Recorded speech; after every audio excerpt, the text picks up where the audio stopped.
Hey everybody, how's it going? Hope you're all having a lovely day. So about 7 months ago, I did a video where I said that I would not be following Mayor de Blasio's order if that eventually came to my business. He had released an order for restaurants, bars, and gyms, and it kind of slowly crept to anybody who had a certain number of employees, where people who entered your business had to be vaccinated or your employees had to be vaccinated, depending. With the restaurant order was that if you own a restaurant or a bar or a gym, you need to make sure that your customers are fully vaccinated, or if you have a business like mine, your customers do not need to be fully vaccinated, but your employees do. And in spite of the fact that I am fully vaccinated, my employees are fully vaccinated, this was something that I said openly I was not going to support. I don't like the way that things have been going in the city over the past several years, and it just kind of struck a chord with me that you think that I can mandate what people put in their bodies when they come into the store. I put lead in people's MacBooks. I do not put vaccines in people's bodies. There's this kind of, I know my place in the world. I know what I do. And I was not really for this. Now, it says here in an article, Mayor Adams is celebrating the end of the indoor vaccine mandate with the upbeat New York City restaurateur, and he says, "We can't sit at home." This is from the Daily News. It says, Mayor Adams went restaurant hopping in the East Village to celebrate the end of a mandate, while imploring New Yorkers to stop living in fear of a potential future COVID-19 outbreak. What I find really interesting here when you look at this is when you scroll down, he says, "We may have to do this again with COVID, but in the meantime, we can't sit home hoping it doesn't come while the city is not prospering." Now, the weird thing here, is he's saying, we can't live in fear, but simultaneously, we may have to do this again.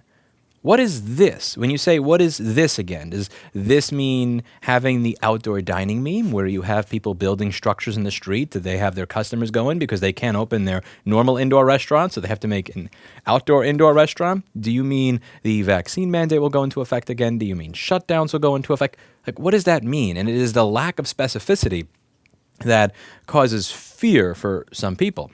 Maybe not even the people that are afraid of COVID, but the people that are afraid of what you are going to try to do to deal with COVID with no regard for their economic viability or their ability to pay their bills or live their lives. Now, the interesting thing here is that this is not something that is going away because the people by far did not support it and they revolted and they said, no, we're not dealing with this. Rather, it's simply because when you look at the case numbers have been going down off of a cliff. And once the case numbers are as low as they are, it doesn't make sense anymore to have certain measures like this in place. I want people outside of New York to understand this is not something that's happening because, again, the people all picked up their pitchforks and went to City Hall. A lot of people in the city actually support this, and you have people that were actually heckling him because he was getting rid of these measures that were mentioned in the article. They didn't say exactly what they were saying. It only gave what Adams said back. Adams trolled the dude and said, "Stop smoking those cigarettes," Adams told the heckler who was smoking while shouting criticisms at the mayor. "You have to go higher in life and not smoke cigarettes. Let's do that together." He's trolling.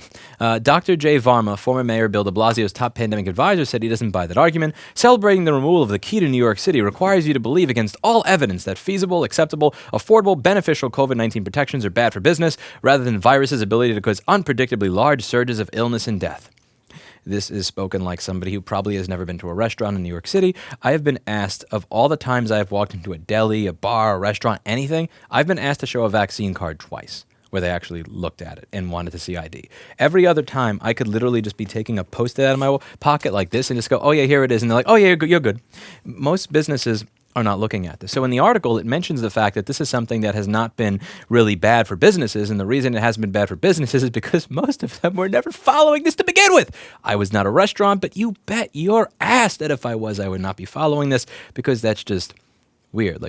Show me your paper that says you got injected with this so you could come into my store.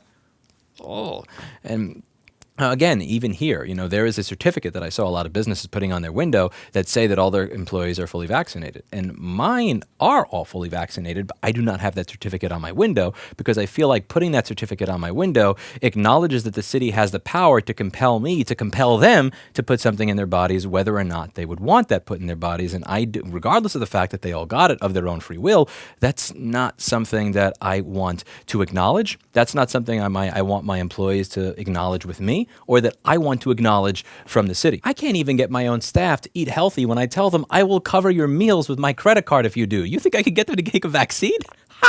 But seriously, I mean, on a more serious note, I don't care if it was ex-Mayor de Blasio or the new mayor, Eric Adams. Anybody who wishes to come into my store and mandate what I put into my employees' bodies can gargle my balls. That's not going to be a conversation that goes well, and I'm not going to follow it.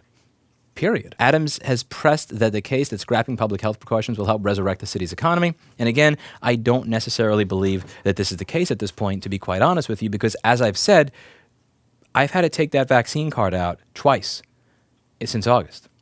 I've eaten at a lot of places since August. I've gone to a lot of delis with sit-down since August. Haven't gone to a lot of bars since August. I prefer to actually buy the whole bottle at a cheap liquor store and drink it in my apartment. But I've gone to quite a few places, and this has not been something that has been an issue because, again, unless you're going to a major Broadway show or someplace that's really a little bit more upscale and corporate, which admittedly a lot of the city is not, nobody cares. Nobody cares. Again, you look in the kitchen and you see the people making the food have their mask over their chin, and it's just nobody's checking this, and nobody particularly cared. And I think that the language here is really something that is just, it's not something that is going to change people. Again, when you say, you can't keep living in fear of a potential future outbreak, but then you also say we may have to do this again, you're kind of acknowledging that you don't disagree with any of what occurred over the past 2 years in New York City. So that leaves many people with businesses here with a lot of reason to be afraid, much less the people that are actually still afraid of getting COVID if they walk outside their front door. And it's something to think about. What do you all think? Do you think this is a step forward? Do you think this is progress? Or do you think that this is just a stopgap for the next 2 months until the Ligma variant comes out? Let me know what you think in the comments down below. That's it for today. And as always, I hope you learned something. I'll see you all in the next video. Bye now.